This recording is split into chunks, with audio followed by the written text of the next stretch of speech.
সালামুন আলাইকুম সুপ্রিয় দর্শক ও শ্রোতা, আমাদের আজকের সন্ধ্যার আলোচনা সালাম সম্পর্কে।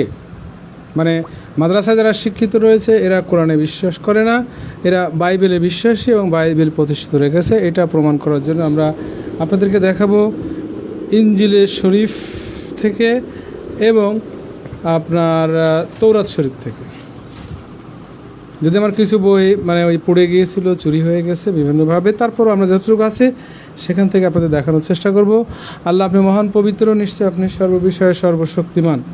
আমার রব, আমি আপনার আশ্রয় প্রার্থনা করে আপনার নিকট শয়তানের প্ররোচনা হতে, আমার রব, আমি আপনার আশ্রয় প্রার্থনা করে আমার নিকট তাদের উপস্থিতি হতে, দয়াময় পরম দয়ালু আল্লাহর নামে। তো আল্লাহ বলছেন, আমরা আপনাদেরকে দেখাতেছিলাম সালাম বিষয়ে। বিশ্ব চলছে ইনজিলের বিকৃত আইনে, কোরআনে আছে এখান থেকে সালাম বিষয়ে আমরা পড়তেছিলাম। এই পড়তেই আপনার ইনজিল, আপনার জবুর এসব দেখা থেকে একটু সময় চলে গেছে। তারপর আমরা দেখি এখানে আল্লাহ বলছেন, দেখুন, যারা আমার আয়াতসমূহ ঈমান আনে তারা যখন তোমার নিকট আসে তখন বলো সালামুন আলাইকুম। এটা হচ্ছে কোরআনের যে নির্দেশ। আমরা সরাসরি আপনাদেরকে কোরআন থেকেও দেখাই যে আমার বইয়ের মধ্যে যেটা সংকলন করা হয়েছিল সেই জায়গায় যা আছে এই জায়গায় সেটা আছে কিনা। 6 নম্বর সূরা। এবং ওরা যে ইনজিলের অনুসারী, অর্থাৎ আমাকে যারা এই যে লাঞ্ছিত করেছে 2006-07 সালের দিকে, তারা যে 8টা পত্রিকায় দিয়েছিল যে সমস্ত বিষয়ে তাদের লিগ্যাল নোটিশ দেওয়া হয়েছিল, তাদের জবাব আজও দেয়নি। তারা আজ পর্যন্ত আমার দারুস সালাম আপনার মডেল স্কুল ছিল, নিমতলা মডেল স্কুল, তারা বন্ধ করছিল সেই 2006 সালে। সেই তারই ধারাবাহিক এখনও বন্ধ করার চেষ্টা করছে যে এই স্কুল বন্ধ করতে হবে। তবে তাদের বোঝা উচিত যে সময় একরকম যায় না। 6 নম্বর সূরা 54 নম্বর আয়াত দেখুন। আমি যেটা আপনাদের পড়ে শোনালাম, এবার সরাসরি কোরআন থেকে। ওয়াইজা জাআকা আল্লাযীনা ইউমিনুনা বিআয়াতিনা, যারা আমার আয়াতসমূহ ঈমান আনে তারা যখন তোমার নিকট আসে, ফাকুল, অতঃপর তুমি বলো সালামুন আলাইকুম, তোমাদের প্রতি শান্তি বর্ষিত হোক। তাহলে যারা কোরআনে বিশ্বাস করে, আল্লাহর আয়াতে যারা বিশ্বাস করে, তারা যখন রাসূলের কাছে আসতো, আল্লাহ রাসূলকে বলছে তুমি তাদেরকে বলো সালামুন আলাইকুম। তো এইটা দেখেন, এই সালামুন আলাইকুম দিয়ে 2007 সালে 14টা সালামুন শব্দ দিয়ে আমি এটা ওই লিগ্যাল নোটিশ দিয়েছিলাম, যাতে করে এই আলেম সম্প্রদায় এরা যেন আপনার জবাবটা দেয়। কারণ ওরা বসেন, আজ পর্যন্ত কিন্তু আমার সঙ্গে বসেনি। বারবার অনুরোধ করা হয়েছে যে আপনারা আমার সঙ্গে বসুন, আমার ভুল হলে আমি সংশোধন করে দেব, আপনারা বসেন, আমরা শান্তি, ইসলাম শান্তির ধর্ম, আমরা শান্তি চাই। তাছাড়া যে মানবে না মানবে তার ব্যক্তিগত ব্যাপার। কারণ আল্লাহ কোরআনে বলছে যার ইচ্ছা হয় মানবে, না হয় না মানবে। আল্লাহকে না ডাকলে আল্লাহর কিছুই আসে যায় না। কিন্তু আমাকে কি করা হলো, সেই 2007-এর ব্যাপার দেখেন, এখানে যেভাবে তারা করছিল যে এই দেখেন, এটা হচ্ছে আন্দোলনের বাজার, কুষ্টিয়া, বুধবার 17 অক্টোবর 2007। এর দেখেন আব্দুল গফুর সাহেব, জামাত ইসলামের। এরা হচ্ছে বাম পাশে প্রতিবাদ সমাবেশের এক অংশ, আর ডান পাশে ইসলাম বিরোধীরা। এখানে আমার কিছু লোকজন ছিল এটা। তো এখন এরা যে লিখলো যে এই যে সম্পাদকীয়তে যে মিরপুরে ধর্মবিরোধী ব্যক্তিদের গ্রেপ্তারের দাবিতে স্মারকলিপি পেশ, থানায় জিডি। দুর্ভাগ্যবশত যে মিরপুর থানায় আমি 2006 থেকে যতবার জিডি করতে গেছে, একবার কোনো প্রকার জিডি আমাকে গ্রহণ করেনি। প্রশাসন যদি একবার বলতো যে ওর বিরুদ্ধে এ যা বলছে এটা কোরআনে আছে কি না, তাহলে আর এই 4 বার জেলে যেতে হয় না, প্রায় 1 বছরের বেশি সময় জেল খাটতে হয় না। এখনও আমার কেস চলছে, কয়েকটা কেস চলছে। যে কেস 2 বছর 2-3 মিনিটের বিচার, সেটা 8 বছর ক্লাস চলছে। চলতে থাকুক, প্রশাসন দেখতেই থাকুক। তো এই যে এখানে দেখেন আপনার 27 অক্টোবর 2007 শনিবার, এই যে দৈনিক বজ্রপাত, এখানেও লিখেছে ভণ্ড আমিরুল ইসলাম ও ইনামুল হক মাস্টার সদস্যদের গ্রেপ্তারের দাবিতে 101 জন আলেমের বিবৃতি। এই 101 জন আলেম, এরা সবই হচ্ছে আপনার বাইবেলের অনুসারী। এরা কেউ কোরআন মানে না, এরা ইনজিল, তৌরাত, জবুর এইগুলোর অনুসরণ করে, এগুলিকে বাস্তবায়ন করার জন্য হাদিস থেকে অনুসরণ করে। আমি আপনাদেরকে যেটা দেখিয়েছিলাম সেটা ছিল হচ্ছে আপনার এই যে কিতাবগুলো আপনার জবুর শরীফ, তৌরাত শরীফ, ইনজিল শরীফ, এই শরীফগুলো থেকেই আপনার হাদিস রচনা করেছে। বুখারী শরীফ, মুসলিম শরীফ, আপনার ওই আবু দাউদ শরীফ, আপনার তারপর যেসব শরীফ সব আছে আপনার জানেন, তিরমিজি শরীফ, এই সকল শরীফ। এইবার সকল শরীফতে কী করলো, প্রায় 14টা শরীফ থেকে এক শরীফে নিয়ে আসা মেশকাত শরীফ, যেটা মাদ্রাসায় শিক্ষা দেওয়া হয়। তা আমি যখন বই সংকলন করি তখন আমি এটাকেই বেছে নিলাম যে যখন সব শরীফে যখন এর মধ্যে আছে, এই শরীফ দিয়ে আমি দেখি কোরআনের সাথে কতটুকু মিল রয়েছে। তো সেটাই আপনাদেরকে দেখাতে ছিলাম যে এই যে ওনারা বললেন আমাকে খ্রিস্টান বলছেন, আমি আজকেও আমার ছাত্রীদেরকে আসতে দেয়নি।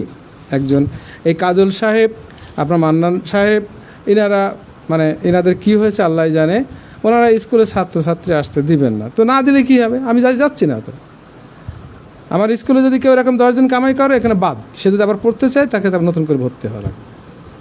টাকা নিয়ে পড়াবো, আমার বিধান মানলে পড়বে, না হয় না। সে যদি ভালো হয় তো সরকারের কাছে বলুক যে আমার ছেলেকে পড়তে দেয় না, আমার মেয়েকে পড়তে দেয় না, সে তার ব্যক্তিগত ব্যাপার। দেখুন, এই যে মিরপুরে ইসলাম বিরোধী কর্মকাণ্ড পরিচালনার প্রতিবাদে সমাবেশ স্মারকলিপি প্রদান, ইসলাম বিরোধী ও খ্রিস্ট ধর্ম প্রতিষ্ঠা করার প্রতিবাদে আপনার স্মারকলিপি প্রদান করা হয়েছে। তো এই স্মারকলিপি কে করছে? আমলা ইউপির চেয়ারম্যান আব্দুল গফুর এবং মাওলানা আব্দুল মান্নান। এই মান্নান সাহেব, এখন গফুর সাহেব অবশ্য তেমন একটা অ্যাক্টিভ নয়, অ্যাক্টিভ হচ্ছে মান্নান সাহেব। তো তাদের কাছে আমি এই তাওরাত, জবুর, ইনজিলের বিভিন্ন বিষয় দিয়ে লিগ্যাল নোটিশ দিয়েছিলাম 2007 সালে। এই যে আপনার হচ্ছে 27/10/2007 খ্রিস্টাব্দ। এটা ছিল আপনার এই যে অ্যাডভোকেট আব্দুর রব Howlader, MA LLB, advocate Bangladesh supreme court, এখান থেকে দেওয়া হয়েছিল। সেই লিগ্যাল নোটিশ যাবৎ তারা আয়োজন আদি এখনও তারা আমাকে সেই 2007 সালে আমার স্কুল যেমন বন্ধ করছিলেন, এখন কি করছে, সেই স্কুল বন্ধ করার পরে এখনও তারা আমার বিরুদ্ধে যে খ্রিস্ট ধর্ম প্রতিষ্ঠা করার জন্য আবার স্কুলটাকে বন্ধ করার জন্য চেষ্টা চালাচ্ছে। এর মধ্যে নাকি আমাদের ইউনো সাহেবের কাছে নাকি আমরা স্মারকলিপি বা কি গণস্বাক্ষর দিয়ে আসছে। আমি জানি না, মানে ইউনো সাহেব আমার জেলে পাঠাই কিনা আল্লাহ ভালো জানে। কারণ আগে যারা করেছে, যেভাবে গালমন্দ করেছে, তা অকথ্য ভাষায় যা বলেছে, এখন তাদের নিয়ে বসতেও পারে, নাও পারে। তো আমি আপনাদেরকে দেখাবো যে এই দেখেন হচ্ছে ইনজিল শরীফ, এবং সরাসরি আপনাদেরকে দেখাবো এই যে সালাম, এই সালাম হচ্ছে মানে খ্রিস্টান, মানে ইহুদিদের, এই খ্রিস্টানদের কিতাবে আছে। দেখুন আমরা কোরআন থেকে দেখালাম, এবার দেখাই আপনার ইনজিল শরীফ থেকে। দেখেন প্রথম সিপারা মথি, শত্রুদের হাতে হজরত ঈসা মসীহ। দেখেন ঈসা তখনও কথা বলছেন, এমন সময় ইহুদা সেখানে আসলো। সে সেই 12 জন উম্মতের মধ্যে একজন ছিল। ঈসার উম্মত, রাসূলের কিন্তু উম্মত ছিল, রাসূলের সম্প্রদায় ছিল। এখন এখান থেকে নিজের রাসূলের উম্মত বানিয়েছে, সব হাদিসের রাসূলের উম্মত। তার সঙ্গে অনেক লোক ছোরা ও লাঠি নিয়ে আসলো। প্রধান ইমামেরা ও বৃদ্ধ নেতারাও এদের পাঠিয়েছিলেন। ঈসাকে শত্রুদের হাতে যে ধরিয়ে দিয়েছিল, সে ইহুদা ওই লোকদের সঙ্গে একটা চিহ্ন ঠিক করেছিল। সে বলেছিল, যাকে আমি চুমু দেব সেই লোক যারা তাকে ধরবে। তার মানে ঈসা আলাইহিস সালামের সবগুলো ছিল হচ্ছে মানে মুনাফিক, বেঈমান। তাই ইহুদা সুজা ঈসার কাছে গিয়ে বলল, আসসালামু আলাইকুম হুজুর। তার মানে হুজুরও আছে এই এদের কিতাবে, হুজুরও আছে, হজরতও আছে এই কিতাবে। আপনার ওই আরও যে সমস্ত, যেমন টুপি পরা, আপনার পাগড়ি মাথায় দেওয়া, আপনার জুব্বা পরা, সুন্নতে খতনা করা, সবগুলো এইসব কিতাবেই আছে। মানে এই কিতাব সবগুলো তারা এই কিতাবকে বাস্তবায়ন করার জন্য যা কিছু করেছেন। তো এখানে কি বললেন তাহলে? তাই ইহুদা সুজা ঈসার কাছে গিয়ে বলল, আসসালামু আলাইকুম হুজুর। এই কথা বলেই সে ঈসাকে চুমু দিল। ঈসা তাকে বললেন, বন্ধু, যা করতে এসেছো করো। এখন এই আসসালামু আলাইকুম, দেখেন সপ্রিয় দর্শক এবং শ্রোতা, সারা বিশ্বের এই যে মাদ্রাসাগুলোতে শিক্ষা দেওয়া হয় কিনা আসসালামু আলাইকুম। কোরআনে আর আল্লাহর রাতে বিশ্বাস করলে তো আসসালামু আলাইকুম বলতেন না। তাহলে আসসালামু আলাইকুম। মান্নান সাহেব সারাটা জীবনে 5 বছর স্কুলে আবার বিরোধিতা করছে, আমি কিছু বলিনি, আপনি এখনও ঈদের দিন যে খ্রিস্টান বানালেন। তা আমার ছাত্ররা সালামুন আলাইকুম বলে, যারা স্কুলে এখানে পড়ে, যারা কোরআন দেখেই সালামুন আলাইকুম বলে। তো আপনি কি করলেন? এই আসসালামু আলাইকুম তো সারা জীবনে বললেন। তো এইটা কি মুসলমানদের গ্রন্থ? আপনার গ্রন্থ না এটা? আমার গ্রন্থ তো কোরআন। আমি তো যেটা পড়ি সেটা হলো আপনার কোরআন, সেটা আপনার ঘরেও আছে, আপনাদের মসজিদেও আছে। আর এটা হলো, আমাকে যখন খ্রিস্টান বানাইছেন, তো এই বাংলাদেশ সরকারের লোকজন, এই আওয়ামী লীগের যারা আছে, এরাও মানে আপনার খ্রিস্টান। বা বঙ্গবন্ধুর অনুসারী যারা সবগুলি খ্রিস্টান, এখানে দেখেন এই যে আল কোরআনুল করিম ইসলামিক ফাউন্ডেশন, দেখুন আল কোরআনুল করিম আপনার ইসলামিক ফাউন্ডেশন প্রতিষ্ঠাতা জাতির পিতা বঙ্গবন্ধু শেখ মুজিবুর রহমান। তাহলে শেখ মুজিবুর রহমানও খ্রিস্টান, তার অনুসারীরা খ্রিস্টান। আর আপনি হচ্ছে মুসলমান। কী অনুসারে মুসলমান? আপনি হচ্ছে এই ইনজিল শরীফের অনুসরণ করে আপনি হলো মুসলমান। তো আমরা আর 3টা আয়াত পড়বো কোরআন থেকে। পড়ার পরে আমরা হাদিসে চলে যাব, দেখি যে হাদিসে কী আছে সেটা আপনাদেরকে দেখাই, যে হাদিসে তারা কি বলছে। যেহেতু আমি বলছি যে হাদিসে আসছে কোন গ্রন্থ থেকে? তৌরাত জবুর ইনজিল শরীফ থেকে হাদিস বানানো হয়েছে, বসে বসে মদ খেয়ে হোক আর গাঁজায় দম দিয়ে হোক তারা বানিয়েছে। কিন্তু কোরআনের সাথে যে সমস্ত মিল রয়েছে সেইগুলো তাদের মধ্যে নেই। এবার দেখুন আমরা এখানে পড়লাম, প্রথম যেটা পড়লাম সেটা হচ্ছে 6 নম্বর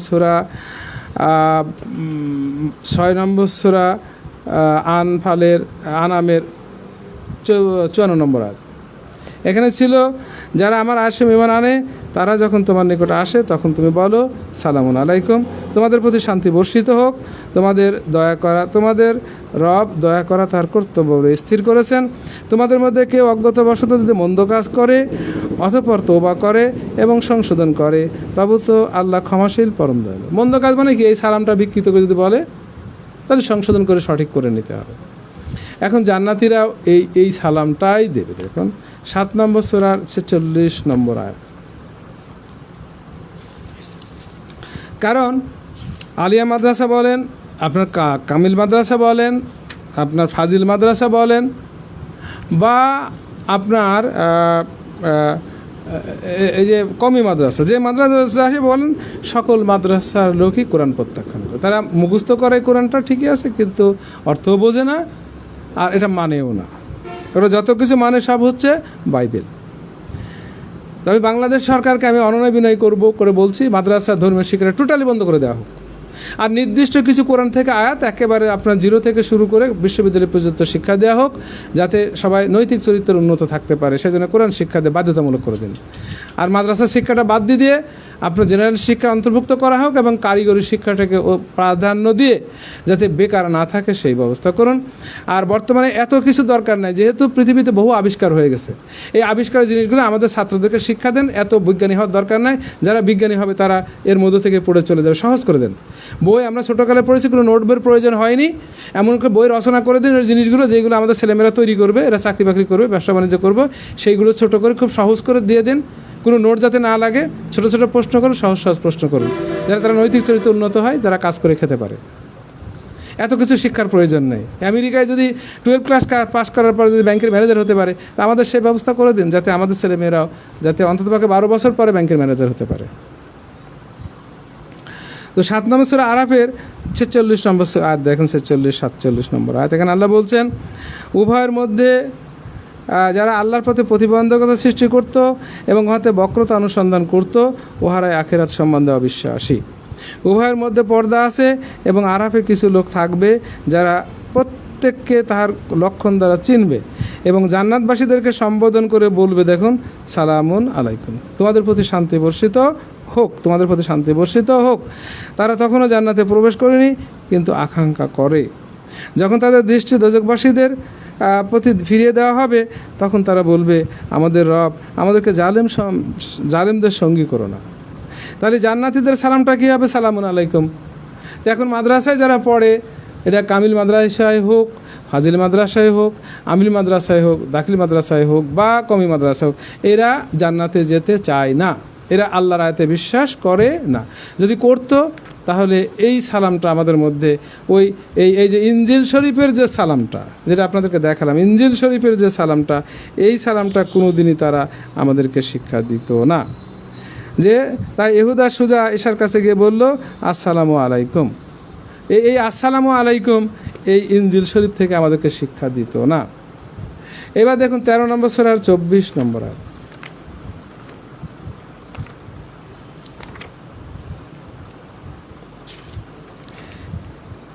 এখানে বলা হচ্ছে, আমরা 13 নম্বর সূরার 19 থেকে 24 আয়াত পর্যন্ত পড়ি। দেখুন এখানে আল্লাহ বলছেন, তোমার রব হতে তোমার প্রতি যে অবতীর্ণ হয়েছে তা যে ব্যক্তি সত্য বলে জানে আর যে অন্ধ তারা কি সমান?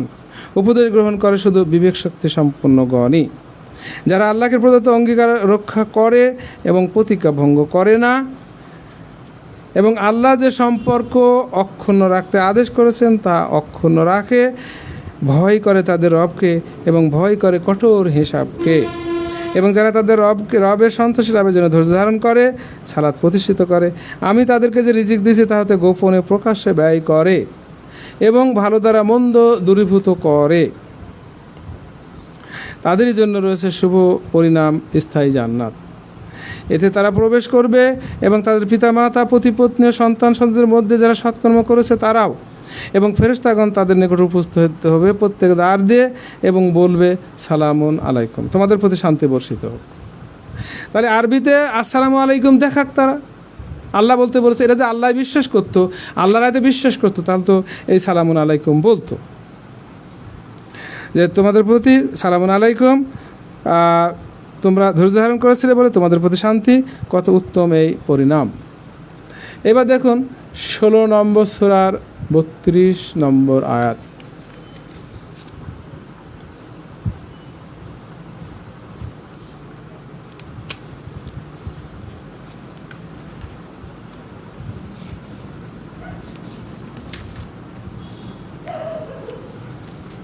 এখানে আমরা আগে থেকে পড়ি 30 থেকে 32 পর্যন্ত। দেখুন এখানে আল্লাহ বলছেন, যারা মুত্তাকি ছিল তাদেরকে বলা হবে তোমাদের রব কি অবতীর্ণ করেছিলেন? তারা বলবে মহা কল্যাণ। যারা সৎকর্ম করে তাদের জন্য আছে এই দুনিয়ায় কল্যাণ এবং আখিরাতের আবাস আরও উৎকৃষ্ট, এবং মুত্তাকিদের আবাসস্থল কত উত্তম। উহা স্থায়ী জান্নাত যাতে তারা প্রবেশ করবে, উহার পাদদেশে নদী প্রবাহিত, তাহারা যাহা কিছু কামনা করবে উহাতে তাদের জন্য তাই থাকবে। এইভাবে আল্লাহ পুরস্কৃত করেন মুত্তাকিদেরকে। ফেরেশতাগণ যাদের মৃত্যু ঘটায় পবিত্র থাকা অবস্থায়, ফেরেশতাগণ বলবে সালামুন আলাইকুম, তোমাদের প্রতি শান্তি,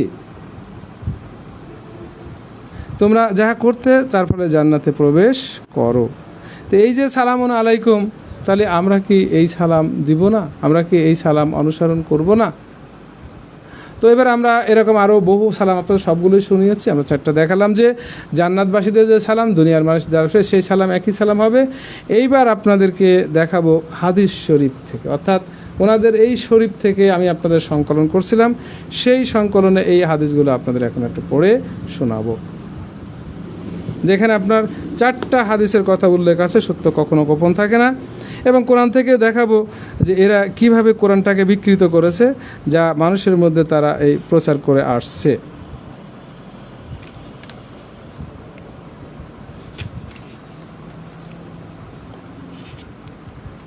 আমরা পড়তেছিলাম এই যে আপনার 9 নম্বর খণ্ড 4400, এই যে আসসালামু আলাইকুম দেখেন প্রচলিত আছে, আল্লাহ মালাইকার মাধ্যমে আদমকে সালাম শিক্ষা দিয়েছিলেন। রাসূল নিজে তার সাহাবীদের সেখানে সালাম দিতেন। এই সাহাবী শব্দ ইনজিলে আছে 412-এরও বেশি, আর কোরআনে একবারও নয়। এবং আরও সেইভাবে বলি, আমরাও সেইভাবে বলি আসসালামু আলাইকুম। 9 নম্বর সূরার 44-43 নম্বর হাদিস, 44-39, 44-40, 44 আপনার 57 এবং 44-68। আমরা এই হাদিসগুলো আপনাদেরকে এখন একটু পড়ে শোনাই, আর কোরআনের আয়াতও পড়ে শোনাই, যে আসলে এরা যদি আল্লাহর আয়াতে বিশ্বাস করতো তাহলে অবশ্যই আমাদেরকে আল্লাহর কিতাব পাঠ করে শোনাতেন। আপনার 44-43 দেখি আমরা 44-43 নম্বর হাদিসটা কি বলে।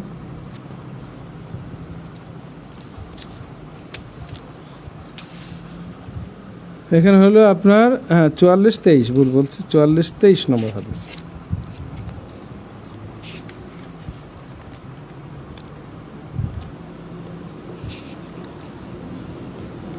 এই যে মেশকাত শরীফ আপনার 9ম খণ্ড আপনার 44-23 নম্বর হাদিস। এই যে বললোটাকে বিড়ালের বাবা, এই হাদিস দ্বারাই কোরআন মানে সমস্ত হাদিস বাদ হয়ে যায়। কারণ রাসূল যদি একজন নাম খারাপ নামে ডাকতে পারে, আল্লাহ বলছে মন্দ নামে ডাকা হচ্ছে অতি মন্দ, যারা তোবা করেন তারাই জালিম, তার রাসূল কি জালিম ছিল? আমি ওই একটা পড়াই নিয়ে আসি। এই একটা হাদিস দ্বারাই সমস্ত হাদিস বাতিল। দেখুন আপনারা,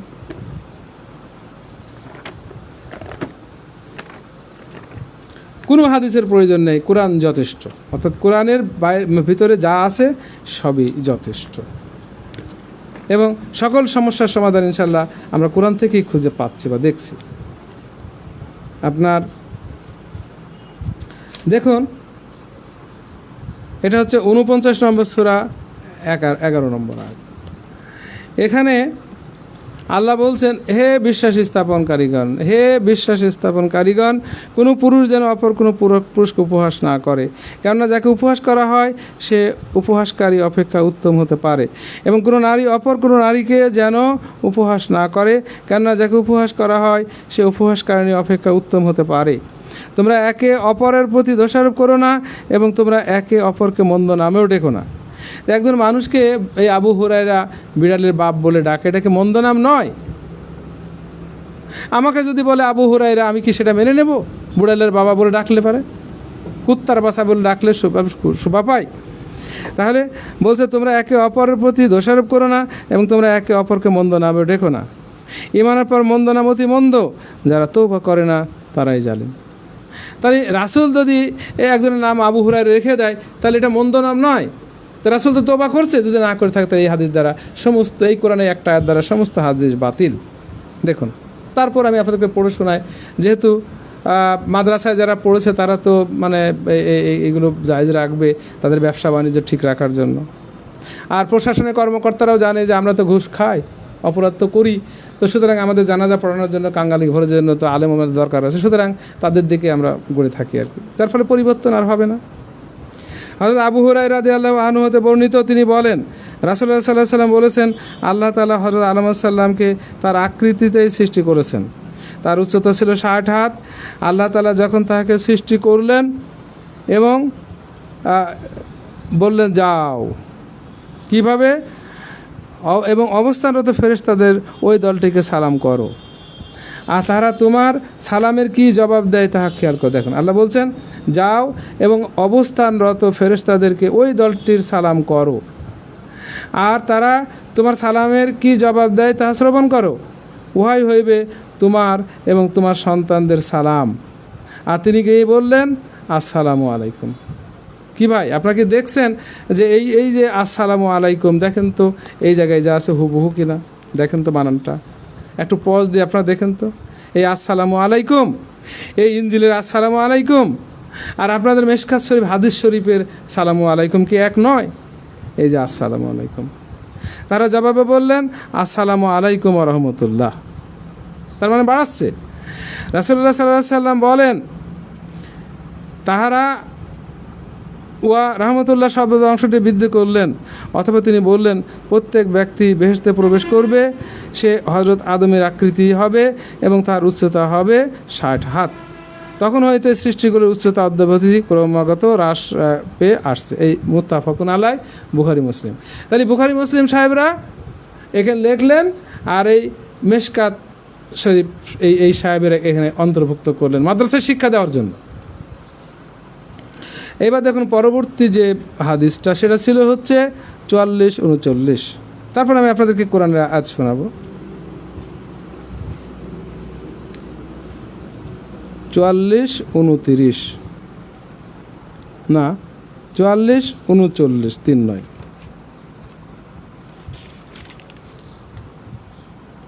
এই যে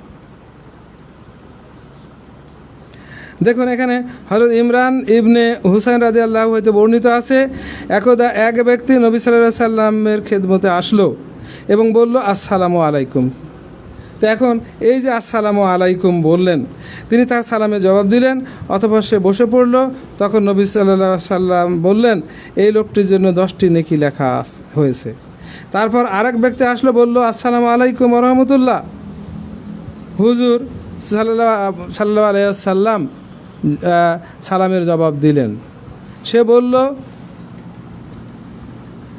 তখন নবী সাল্লাল্লাহু আলাইহি সাল্লাম বললেন, লোকটির জন্য 20টি নেকি লেখা হয়েছে। অথবা আরেক ব্যক্তি আসলো, সে বলল আসসালামু আলাইকুম রহমতুল্লাহ বারকাতাহু। হুজুর সাল্লাল্লাহু আলাইহি সাল্লাম তার সালামের জবাব দিলেন। লোকটি বসে পড়ল। তখন হুজুর বললেন, এই লোকটির জন্য 30টি নেকি লেখা হয়েছে। তিরমিজি ও আবু দাউদ সাহেব। দেখেন আসসালামু আলাইকুম আছে কিনা। এর পরে হাদিস ছিল 4457।